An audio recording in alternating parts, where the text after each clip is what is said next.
դեպքեր են գնում Հայաստանին անընդհատ պատերազմ սպառնալով, հիմա կարծես այդ գործառույթը տվել է Նիկոլ Փաշինյանի եւ ընտրություններից առաջ նա հիմա փորձում է այսպես մարդկանց ահաբեկել, որ եթե ես չընտրվեմ պատերազմը կլինի, ինչպես է սա մեկնաբանում, սա բնակչությանը վախեցնելու համար է։ Ինձ հետաքրքիր է, եթե Նիկոլ Փաշինյանը օրով ու ամսաթվով գիտի Հայաստանի վրա երբ է պատերազմ լինելու, ոնց է խոսում խաղաղության դարաշրջանից։ Այդ երկուսը իրար չեն հակասում, եւ եթե Նիկոլ Փաշինյանը Հայաստանում իշխանություն փոխվելը պայմանավորում է պատերազմ լինելը, ոնց կարող է խոսել խաղաղության դարաշրջանի մասին։ Դա խոստովանություն է, որ իր վերած խաղաղության օրակարգը մի անգամ, այսինքն չկա, ոչ թե կեղծ է, այլ չկա է։ Իսկ ինչ վերաբերում է այդ հայտարարություններին, այո, Նիկոլ Փաշինյանը Հայաստանի առաջին ղեկավարն է, ով շանտաժի է ենթարկում հայ հանրությանը պատերազմով, դա այլևս Ալիևը չի անում, դա անում է Փաշինյանը, բայց որպեսզի պատասխանումը պարզ լինի, Սիրելի քաղաքացիներ, ինքներդ մտածեք, կա արդյոք որևէ քաղաքական ուժ, ով պայքարում է, որպեսզի գա իշխանության եւ կուզենա, որ իր օրոք պատերազմ լինի։ Դա ոնց կարող է լինել։ Չէ՞ որ դա որում ոչ միայն պատերազմ, ասում են, որ եթե մենք իշխանության չգանք, թրիփ է, այսպես չի լինելու, Եմեն իր այսպես հավաքվելու են գնան Հայաստանից այլևս սահմանից փողություն։ Այսինքն ինչպես է ստացվում, որ սա ոչ թե կառույցներ աշխատում են, ոչ թե պետության հետ, այլ կոնկրետ անձի Նիկոլ Փաշինյանը։ Իսկ արևը ծագելու է, արևելքից եւ մայր մտնի արևմուտքում, Սևանը փայլփլելու է, թե այլևս ցամաքելու է, երեխաները ծիծաղելու են երբևէ այլևս Փաշինյանից հետո, թե բան ծիծաղը կտրվելու է երեխաների։ Ես հասկանում եմ, որ ԿՊ-ի համար կյանքը վերջանում է Փաշինյանով, բայց հայ ժողովրդի կյանքը ոչ սկսվել է Փաշինյանով, ոչ ավարտվում է։ Ինչ վերաբերվում է տարածաշրջանին, թրիփին եւ այլն, այդ ինքը չի որ կախված է դրա գլխին։ Տարածաշրջանում այնպիսի փոփոխություններ, որ շատ հարցական է իսկապես, ով կլինի, ինչպիսի իշխանություն կփոխվի, ինչ պրոյեկտները, որոնց շուրջ պայմանավորվածություն ձեռք բերվել են, կմնան թե չէ, ու դա է ամբողջ հարցը, որ չէր կարելի ժողովրդին գալ ասել, որ ԱՄՆ քանի որ մի նախագահի անունով մենք պրոյեկտ ենք արել, դա հավերժ է, դա դարերի համար է, որովհետև այսպիսի իրավիճակներ կարող են լինել, բայց կյանքը կներեք, կյանքը Փաշինյանից առաջ կար, Փաշինյանից հետո ոչ թե շարունակվելու, այլ ավելի լավ կյանք է լինելու, ինչպես կար ավելի լավ կյանք իրենից առաջ։ Մարտանյան, տեսեք ինքը դաշտը բաժանել է երկու մասի, այդ խաղաղություն բերողը եւ խաղաղության պատերազմ բերողների ուժերը եւ ընդդիմադիրների ընտրությունը համարում են պատերազմ բերելու այսպես հրամայական իր խոսքը երևի այդպես ընկալենք։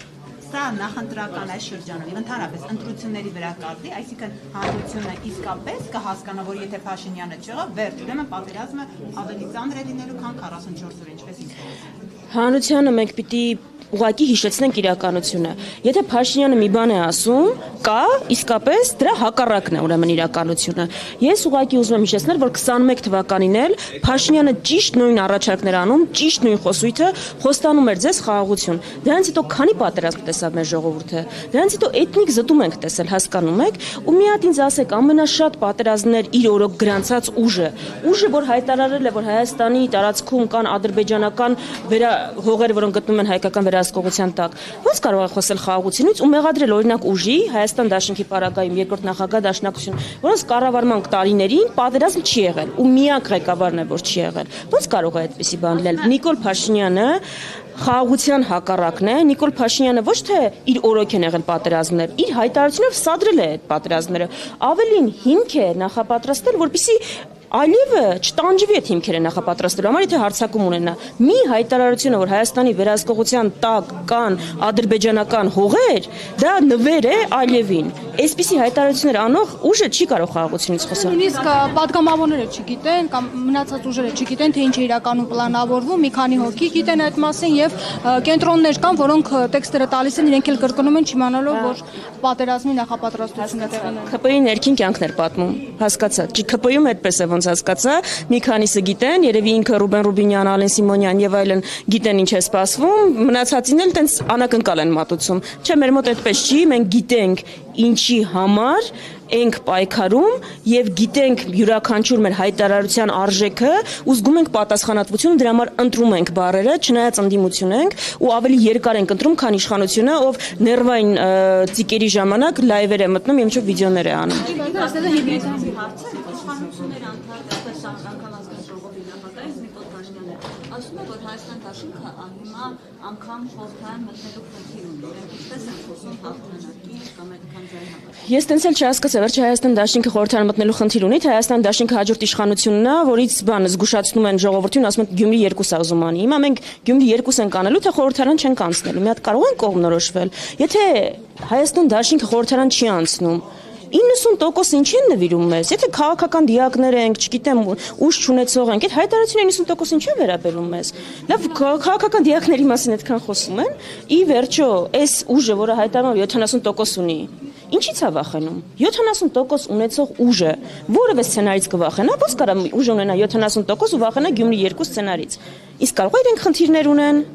Իսկ կարող է իրենք տեսնում են, որ չեն կարողանում իշխանություն ձևավորել ու դրանով են պայմանավորված այս քայլերը։ Իրենք հիմա արդեն իրենց նախընտրական պլատֆորմը անցել են մեր նախընտրական պլատֆորմի կատարմանը։ Այն ծրագրերը, օրինակ օրենսդրական, որ բերել ենք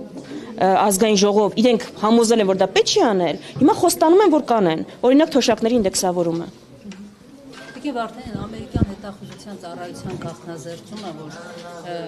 ըստ էության ամերիկացիներ են ասում, որ սահմանադրության փոփոխությունը Ալիևի պահանջն է եւ ասում են, որ ամեն դեպքում, եթե հանրաքվե լինի, շատ խնդիրներ են լինելու, այսինքն ակնարկում են, որ այն չի անցնելու։ Ըստ էության ամերիկացիք արդեն արձանագրում են, որ դա Ալիևի պահանջն է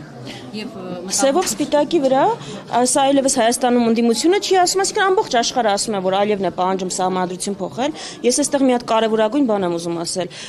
Ադրբեջանի սահմանադրության մեջ կան տարածքային պահանջներ Հայաստանի նկատմամբ։ Եթե Հայաստանի դիվանագիտական կորպուսը կենտրոնացած լիներ չեզոքացնելու ադրբեջանական պահանջները ու չուզենար հասնել այնտեղ, որ մենք Ադրբեջանի պահանջով սահմանադրություն փոխեինք, ուղղակի բանակցային սեղանին պետք է այդ հարցը բարձրաձայներ եւ ասել, որ երկու կողմերում եթե խնդրահարույց անգամ բաներ կան, այդ պահանջները ուղղակի դեկլարատիվ են, արտահայտված են հռչակագրում, կարող են այդպես էլ մնալ սահմանադրությունում եւ այդպես էլ մնալ, որևէ փոփոխություն չկա։ Եթե իրենք տեսնում են խնդրահարույց, նույնչափ խնդրահարույց է նաև Ադրբեջանին է ու այդ դեպքում Ադրբեջանն էլ պիտի փոփոխի։ Բայց քանի որ իրենք նպատակ չեն ունեցել չեզոքացնել